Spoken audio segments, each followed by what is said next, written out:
The smartwatch buzzed against Charlotte's wrist at 2:47 a.m., and I wasn't checking the time. I was checking her messages because my wife of 7 years had been coming home smelling like expensive cologne that wasn't mine, and because she'd started locking her phone like it contained nuclear launch codes. The blue glow illuminated her sleeping face as I carefully lifted her arm, and there it was. A text that made my blood turn to ice water. Tonight was incredible. Wear the red dress Thursday. Can't wait to have you all to myself at the gala. D. I set her arm down gently, my hands trembling slightly. Charlotte stirred, but didn't wake, her auburn hair spread across the pillow like spilled wine. 7 years of marriage, and I was reading love notes from another man on my wife's wrist. Before we dive deeper into this story, I have one small request. Please subscribe, drop a like, comment, and hit that hype button to boost this channel so more people can discover these incredible Reddit stories. My name is Elliot Grayson, and until that moment, I thought I knew my life. I'm a data analyst for a mid-sized consulting firm in Brookline, Massachusetts. Not glamorous, but steady. I used to be a journalist before the industry collapsed, which means I know how to dig for truth, and I have a talent for sarcasm that Charlotte used to find charming. Our house sits on Maple Street in one of those picture-perfect New England suburbs where everyone knows everyone else's business, except apparently I didn't know my own wife's. The colonial-style home has creaky hardwood floors that announce every footstep, crown molding that cost us a fortune to restore, and neighbors who watch from behind expensive curtains.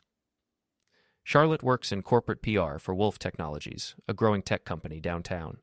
She's brilliant at her job, spinning stories, managing images, making people believe whatever version of reality serves her purposes. I should have seen the irony earlier. I slipped out of bed and padded downstairs to my home office, the floorboards betraying every step despite my efforts at stealth. The room smells like coffee and old books, lined with journalism awards I won back when newspapers mattered and my byline meant something. Now I analyze market trends and try not to think about the stories I used to chase. But tonight, I had a story right in my own bedroom. I fired up my laptop and started doing what I do best, digging. Charlotte's social media showed nothing suspicious, of course. She's too smart for that. But her patterns had changed. Late meetings that didn't appear on her work calendar. Business trips to cities where Wolf Tech had no clients. Credit card charges at restaurants I'd never been to. The gala she'd mentioned was Thursday, 2 days away. The annual Wolf Technologies charity event at the Grand Harbor Hotel. I'd been invited as her plus one, though Charlotte had made it clear she'd be working the room while I made small talk with other spouses. D had to be Damian Wolf, the CEO. I'd met him twice at company functions, mid-40s, silver-haired, with the kind of confident smile that comes from never being told no. He was married to some socialite named Vanessa, had 2 kids in private school, and drove a Tesla that cost more than my annual salary. I spent the next hour building a timeline. The late nights had started 3 months ago. The cologne smell appeared around the same time. Charlotte had bought new lingerie, black lace things I'd never seen her wear. She'd started working out more, bought expensive perfume, and had her hair done at a salon that charged more per visit than most people spend on groceries. All the classic signs, and I'd missed them because I trusted her. By 4 a.m., I had enough circumstantial evidence to convict, but I needed more. I needed proof that would hold up in the court of public opinion, because if Charlotte thought she could humiliate me quietly, she was about to learn otherwise. I closed the laptop and headed back upstairs, where my wife slept peacefully, her smartwatch dark against the white sheets. In 48 hours, we'd be at the gala together, playing the happy couple while she flirted with her boss in front of half of Boston's tech community. But I had 48 hours to prepare, and 7 years of journalism experience to draw on. Charlotte had taught me something valuable during our marriage. Image is everything. She was about to discover that lesson works both ways. The floorboards creaked as I climbed back into bed, and Charlotte stirred slightly. "Everything okay?" she murmured, not opening her eyes. "Perfect," I whispered back. "Everything's absolutely perfect." The Iron Oak sits on the border between Brookline's gentrified section and the blue-collar neighborhood that refuses to be pushed out. It's the kind of bar where tech executives drink alongside construction workers, where everyone's money spends the same and gossip flows like cheap beer. Sam Rodriguez owns the place, 50-something ex-Boston cop who retired after taking a bullet in the leg during a domestic violence call. He's got silver hair, knowing eyes, and a bartender's talent for extracting secrets from people who think they're just making conversation. I found him Thursday afternoon, polishing glasses behind the mahogany bar while the lunch crowd nursed their drinks and complained about their jobs. "Elliot Grayson," Sam said, looking up as I approached. "Don't usually see you here during daylight hours? Trouble in paradise?" "Something like that." I slid onto a bar stool and ordered a bourbon. You know anything about Damian Wolf? Sam's expression shifted slightly. In cop terms, that meant he knew plenty. Wolf Technologies CEO, heard some stories. Why? My wife works for him. I'm starting to think their relationship might be more than professional. Sam poured my drink and leaned against the bar. What makes you think that? I told him about the text message, the late nights, the changes in Charlotte's behavior. Sam listened without interrupting, occasionally nodding like he'd heard similar stories before. You want my advice? Sam said when I finished. Get proof before you do anything stupid. Accusations without evidence just make you look paranoid. I'm working on it. Tonight's their company gala. I'll be watching. Watching's good, but be smart about it. Guys like Wolf have lawyers on speed dial. I finished my bourbon and left Sam a generous tip. As I headed for the door, he called out, Elliot, if you need backup, you know where to find me. The Grand Harbor Hotel ballroom was decorated like something from a fairy tale. Crystal chandeliers, white linens, flowers that probably cost more than my car payment. Charlotte looked stunning in her red dress, the one Damian had specifically requested. She worked the room like the professional she was, charming donors and schmoozing board members. I played my part as the supportive husband, making small talk with other spouses while keeping one eye on my wife. She was good, subtle touches on arms, meaningful glances, the kind of flirtation that could be dismissed as professional charm. But I saw the truth in the way Damian's hand lingered on her lower back when he introduced her to potential clients. The way she leaned into him when they talked, standing closer than necessary. The private jokes that made them both laugh while excluding everyone else. At 9:30, I watched Damian guide Charlotte toward the hotel bar, his hand possessive on her waist. They found a quiet corner, heads bent together in intimate conversation. That's when I made my move. I approached their table with my phone recording in my jacket pocket, wearing my most pleasant smile. Damian, great party, I said, extending my hand. Elliot Grayson, Charlotte's husband. Damian's smile faltered for just a moment before he recovered. Of course, Elliot. Good to see you again. Charlotte's face had gone pale, but she managed a weak smile. Honey, Damian was just telling me about the new client presentation. At 9:30 at night. Must be some presentation. I kept my voice light, conversational. Mind if I join you? I'd love to hear about Charlotte's work. The silence stretched uncomfortably. Other guests at nearby tables were starting to notice the tension. Actually, Damian said, standing up, Charlotte and I should get back to our other guests. Duty calls. He placed his hand on Charlotte's shoulder, a gesture that was either protective or possessive, depending on your perspective. Of course, I said, still smiling. Though I have to ask, Damian, is it normal for CEOs to be so hands-on with their employees' wives? The question hung in the air like smoke. Charlotte's eyes widened in horror. Damian's jaw tightened. I'm not sure what you're implying, Damian said carefully. I'm not implying anything. I'm asking directly. Because from where I'm standing, it looks like you're treating my wife like she's your date instead of your employee. Conversations at nearby tables had stopped. People were staring now, sensing drama. Charlotte grabbed my arm. Elliot, please, not here. But I was done being the polite, invisible husband. 7 years of marriage, and this man thought he could steal my wife in front of half of Boston's business community. I stepped closer to Damian, close enough that he had to look up slightly to meet my eyes. I think you owe my wife an apology, I said quietly. And me, for the disrespect. Damian's face flushed red. I don't owe you anything. Then we have a problem. I didn't grab him violently. I'm not stupid enough to assault someone in front of 200 witnesses. But I did place my hand firmly on his shoulder and lean in close enough that only he could hear my next words.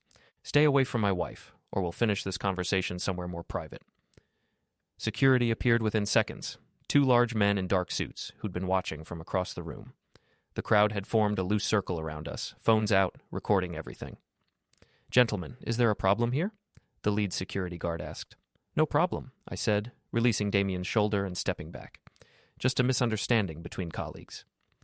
Damian straightened his jacket, his face still flushed with anger and embarrassment. No misunderstanding. This man just threatened me. I asked for an apology, I corrected, for inappropriate behavior toward my wife. But apparently Mr. Wolf doesn't believe in common courtesy. The crowd murmured. In a room full of business professionals, the accusation of inappropriate workplace behavior carried serious weight. Charlotte looked like she wanted to disappear into the floor. Damian looked like he wanted to throw a punch, but was too smart to do it in public. I think it's time for you to leave, the security guard said to me. Absolutely, I agreed. Charlotte, are you coming with your husband or staying with your boss? It was a cruel question, designed to force her into a public choice.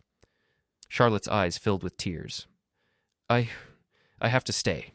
Work obligations. Of course you do. I kissed her cheek gently, a gesture that looked loving to the crowd but felt like goodbye to me. Enjoy the rest of your evening, sweetheart. We'll talk when you get home. I walked out of the ballroom with my head high, leaving behind a room full of whispers and a wife who'd just chosen her lover over her husband in front of 200 witnesses. The real war was just beginning. Charlotte didn't come home that night. She texted around midnight. Staying at Leah's. We need to talk tomorrow. Leah Morrison had been Charlotte's best friend since college, a marketing director at a competing firm who lived for drama and gossip. If Charlotte was confiding in anyone about her affair, it would be Leah. I spent Friday morning doing what I should have done months ago, investigating my own wife. The journalism training kicked in, and I approached it like any other story. Who, what, when, where, why, and how. Charlotte's laptop was password protected, but I knew her patterns. She used variations of our anniversary date for most accounts. It took me 3 tries to get into her email. The affair was all there, hidden in a folder labeled Project Files. Months of correspondence with Damien, starting professional and gradually becoming personal. Lunch meetings that turned into afternoon drinks, business trips where they stayed in the same hotels, photos I'd never seen, Charlotte laughing at restaurants I'd never been to, wearing clothes I'd never seen her in. The most recent emails were explicit enough to make my stomach turn. Damien describing what he wanted to do to her. Charlotte responding with equal enthusiasm. Plans for weekend getaways, discussions about leaving their respective spouses. I printed everything, organized it chronologically, and built a timeline that would make any prosecutor proud. Then I drove to the Iron Oak. Sam took one look at my face and poured a double bourbon without being asked. That bad? He asked. I slid a folder across the bar. See for yourself. Sam flipped through the printed emails, his expression growing darker with each page. Jesus, Elliot, this is comprehensive. 7 months, I said. They've been planning this for 7 months. The Gala thing was just them getting sloppy. What's your play? I want them destroyed, professionally, personally, completely. Sam closed the folder and studied my face. You sure about that? Once you go nuclear, there's no coming back. She made her choice last night. She picked him over me in front of half of Boston. Now she gets to live with the consequences. All right, what do you need? I outlined my plan. It was thorough, methodical, and completely legal. Sam listened without interrupting, occasionally nodding approval. You always were a sneaky bastard, he said when I finished. But this could work. When do we start? Now. We started with Damien's wife, Vanessa. She was active on social media, charity events, family photos, the perfect executive wife. But her recent posts had been less frequent, and there were no pictures of her and Damien together in the past 2 months. I created an anonymous email account and sent Vanessa a carefully worded message. Mrs. Wolfe, I believe you should know about your husband's relationship with Charlotte Grayson, his employee. I've attached evidence that you may find disturbing, a concerned friend. I included selected emails and photos, enough to prove the affair without being gratuitously cruel. Next, I contacted Wolfe Technologies' HR department. Anonymous tip about inappropriate relationships between executives and subordinates. Potential sexual harassment, creating hostile work environment. I provided dates, locations, and enough detail to trigger an investigation. Then I called Richard Hayes, a reporter I'd worked with at the Globe before we both got laid off. He was freelancing now, always looking for stories that would get him noticed. Elliot Grayson, Richard said when he answered. Haven't heard from you in months. What's up? I've got a story for you. Tech CEO having affair with employee, using company resources for personal trips, potential sexual harassment. You interested? Very. What's your source? Anonymous tip, but I can verify the information independently. We met at a coffee shop in Cambridge. I gave Richard enough information to start digging without revealing my personal connection. He was a good reporter. He'd find the rest on his own. By Friday evening, I'd set 3 investigations in motion. Vanessa would confront Damien about the affair, HR would launch an internal investigation, Richard would start building a story that could destroy Damien's professional reputation. Charlotte finally came home around 6 p.m., looking exhausted and guilty.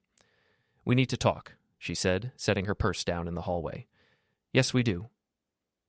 We sat in the living room, the same room where we'd planned our future together 7 years ago. Charlotte looked smaller somehow, diminished. Last night was a mistake, she began. You embarrassed me in front of my colleagues. I embarrassed you?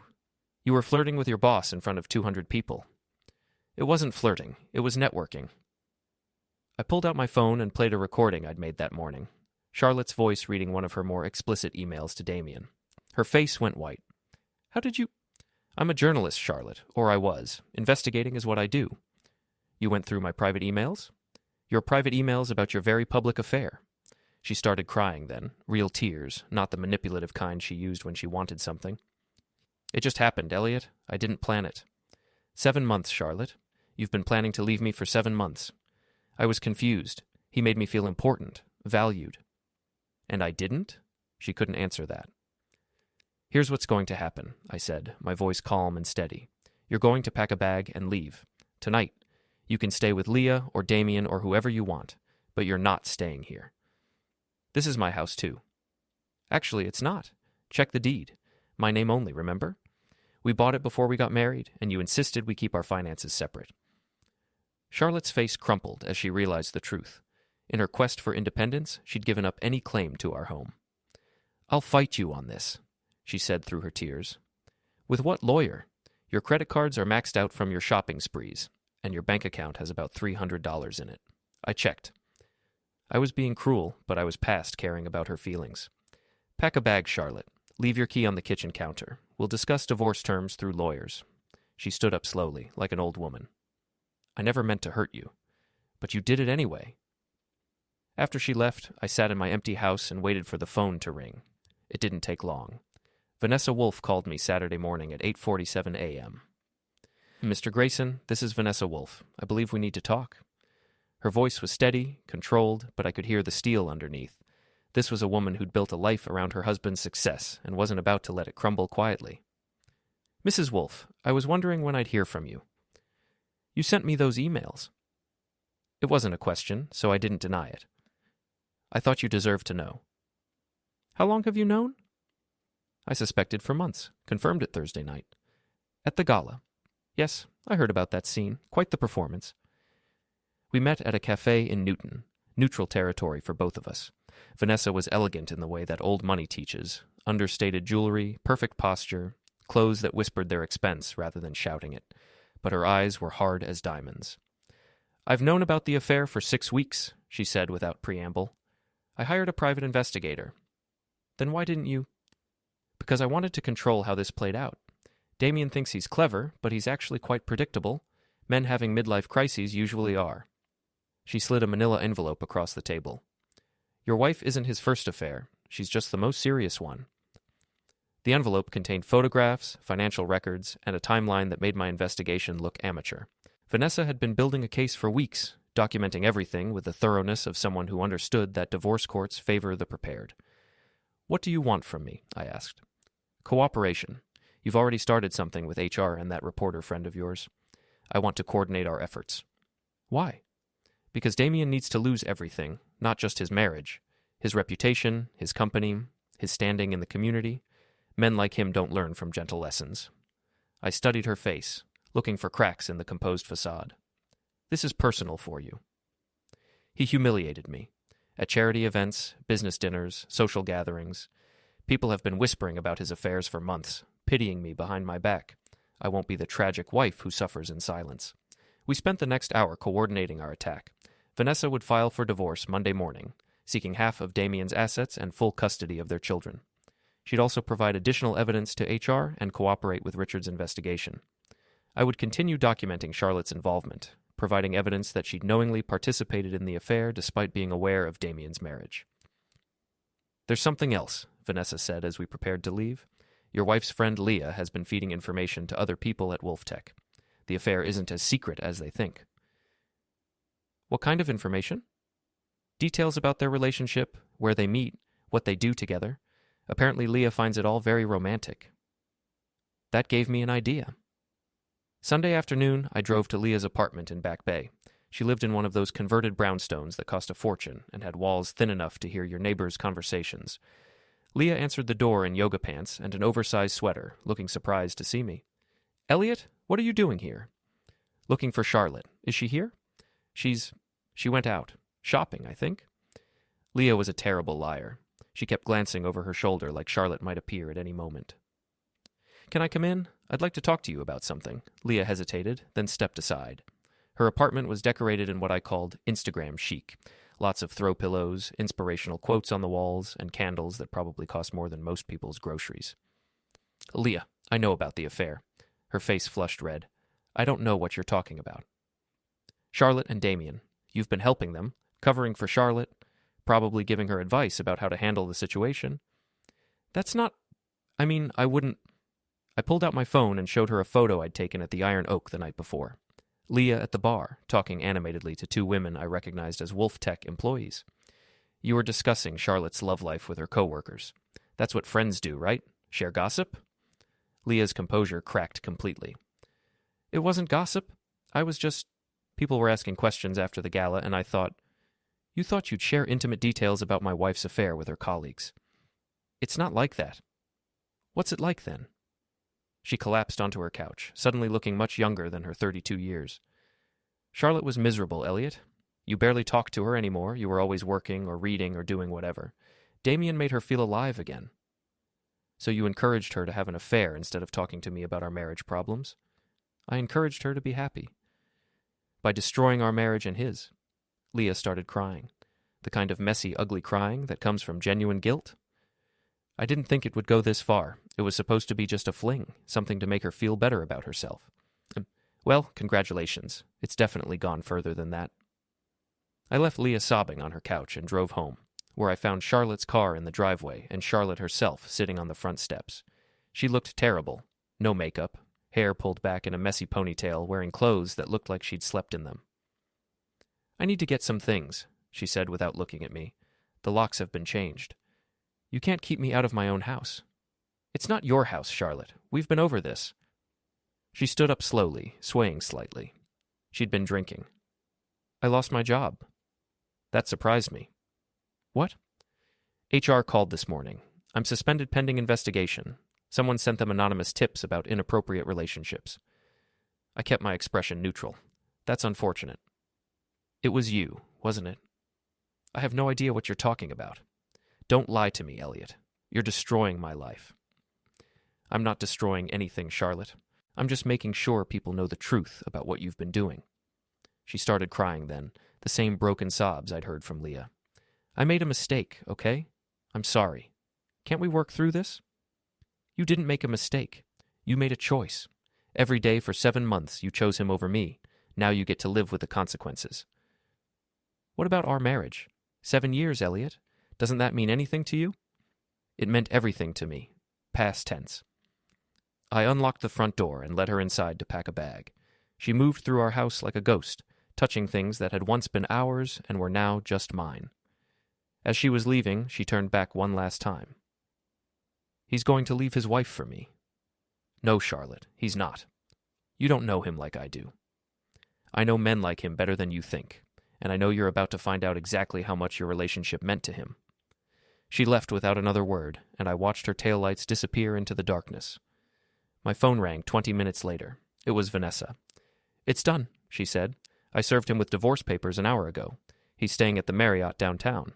"How did he take it?" "About as well as you'd expect. Lots of shouting, threats, promises to change. The usual script." "What's next?" "Now we wait and watch them destroy each other." Monday morning brought chaos. Richard's story broke online at 6 a.m. Tech CEO under investigation for workplace affair, misuse of company resources. It was thorough, well-sourced, and devastating. By 8 a.m., it had been picked up by 3 other news outlets. Damien's response was predictably aggressive. He issued a statement denying all allegations and threatening legal action against malicious rumors spread by disgruntled individuals. Charlotte called me in tears around 9 a.m. "He's not answering my calls," she sobbed into the phone. "His assistant says he's not taking personal calls. Maybe he's busy dealing with his divorce and the HR investigation." "You don't understand. We had plans. We were going to be together." "Charlotte, he's a married man with 2 kids and a company to run. Did you really think he was going to throw all that away for you?" The silence stretched long enough that I thought she'd hung up. "He loves me," she finally whispered. "He loved the excitement of sneaking around. That's different."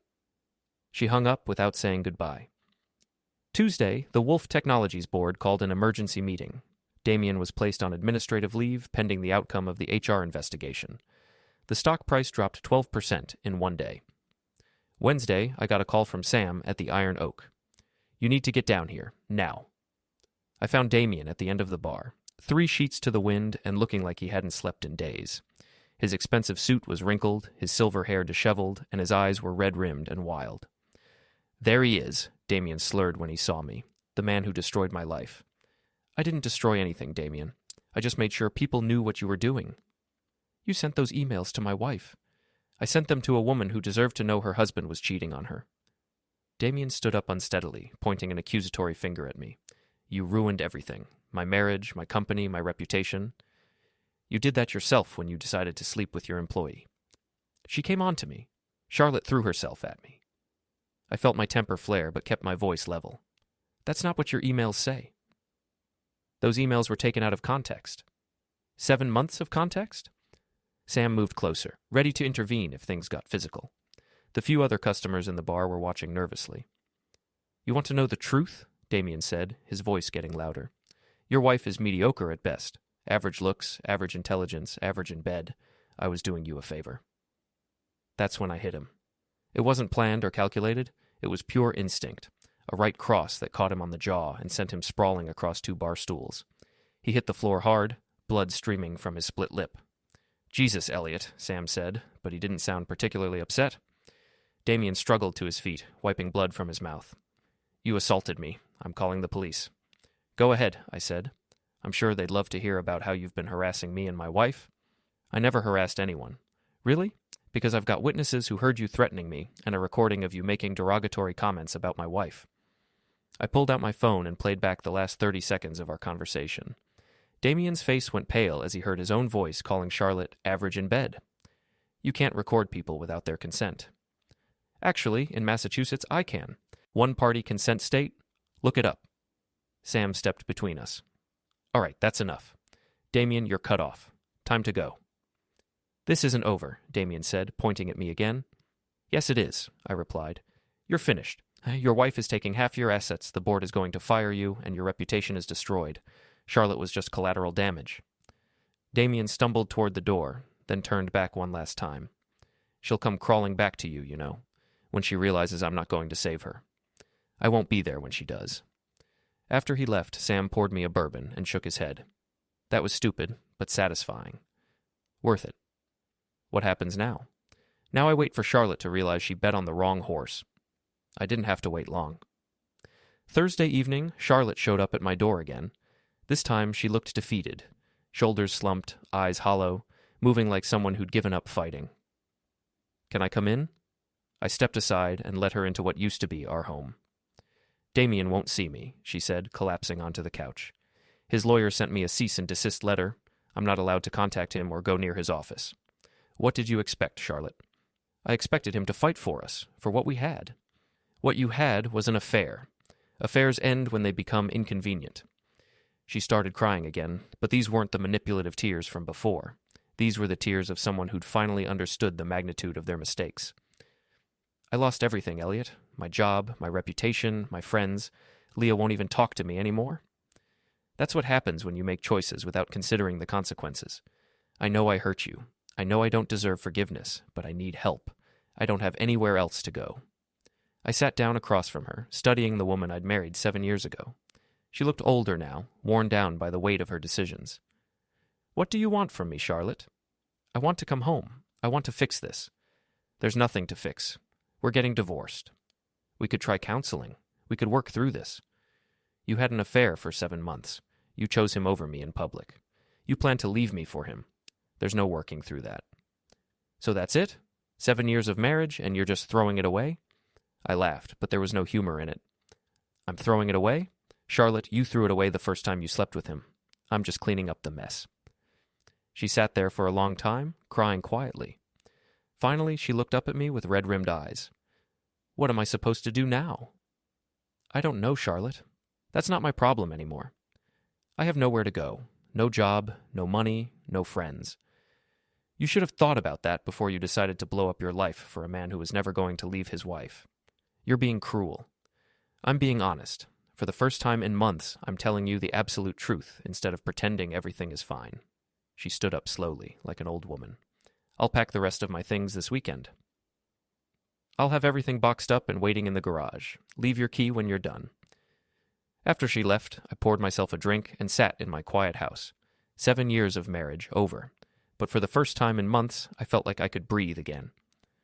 The phone rang around 10 p.m. It was Vanessa. How are you holding up? Better than expected. You? The divorce will be final in 6 months. Damien's going to fight it, but he doesn't have much leverage. The board fired him this afternoon. What's he going to do now? Probably try to start his own company, but his reputation is shot, and I'm getting half his assets. It won't be easy for him. Good. There's something else. Charlotte tried to contact me yesterday. She wanted to explain her side of the story. What did you tell her? I told her that homewreckers don't get to explain themselves to the wives they helped betray. I smiled for the first time in days. I like you, Vanessa. The feeling is mutual. We should stay in touch. After we hung up, I walked through my house, turning off lights and locking doors. Tomorrow, I'd start the process of rebuilding my life. New routines, new goals, maybe even new relationships eventually. But tonight, I was content to sit in the silence of my own home, free from lies and betrayal and the constant tension of a marriage that had died months before I was willing to admit it. Charlotte had made her choice. Now she'd have to live with it, and so would I. 3 weeks later, I was at the Iron Oak celebrating my divorce papers when Charlotte walked in. She looked terrible, thin, pale, wearing clothes that had seen better days. Her hair was unwashed, and she moved with the careful steps of someone who'd been drinking before arriving. She spotted me at the bar and walked over, ignoring Sam's disapproving look. Elliot. Charlotte. She slid onto the bar stool next to me, uninvited. Buy me a drink? I don't think that's a good idea. Come on, for old time's sake. Sam looked at me questioningly. I nodded, and he poured Charlotte a vodka tonic. So, she said, raising her glass in a mock toast, congratulations on your freedom. Thank you. I signed the papers today. Didn't contest anything, figured I owed you that much. I appreciate it. We sat in uncomfortable silence for a few minutes. The bar was busy for a Thursday night, construction workers unwinding after their shifts, office workers drowning their sorrows, the usual mix of people trying to forget their problems. I heard about Damien, I said finally. Charlotte's laugh was bitter. Oh, you heard? Let me tell you what you didn't hear. He blamed everything on me, told the board I seduced him, that I was unstable, that I threatened to make false accusations if he didn't promote me.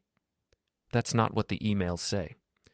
The board didn't care about the emails. They cared about protecting the company's reputation. Easier to blame the employee than the CEO. What about his divorce? Vanessa took him to the cleaners. Half his assets, full custody of the kids, alimony for life. He's living in a studio apartment in Quincy now, trying to freelance as a business consultant. I felt a moment of satisfaction, followed immediately by guilt for feeling satisfied. What about you? I asked. Me? I'm unemployed, blacklisted in my industry, and living in a motel room in Revere. But hey, at least I followed my heart, right? She drained her vodka tonic and signaled Sam for another. Charlotte, you should probably slow down. Why? Got somewhere important to be? Someone important to see? I'm worried about you. Now you're worried about me? Where was this concern when you were systematically destroying my life? I didn't destroy your life. I exposed your choices. Same thing. Sam brought her second drink, giving me a look that said, this is going to get ugly. You know what the worst part is? Charlotte continued. I actually thought he loved me. 7 months of sneaking around, lying to everyone, throwing away my marriage, and he never loved me at all. I'm sorry. Are you? Because it seems like you got everything you wanted. I'm miserable, he's ruined, and you get to be the righteous victim. That's not what I wanted. Bullshit. You wanted revenge, and you got it. Congratulations, Elliot. You won. She was getting louder, and other customers were starting to stare. Sam moved closer, ready to intervene. I wanted my wife to stop lying to me, I said quietly. I wanted my marriage to mean something. I wanted you to choose me over him. Well, you didn't get that, did you? No, I didn't. Charlotte stared into her drink, her anger deflating as quickly as it had flared. I did love you, you know, at the beginning. I know. But somewhere along the way, we stopped seeing each other. You were always working or reading or lost in your own head. I felt invisible. You could have talked to me about that.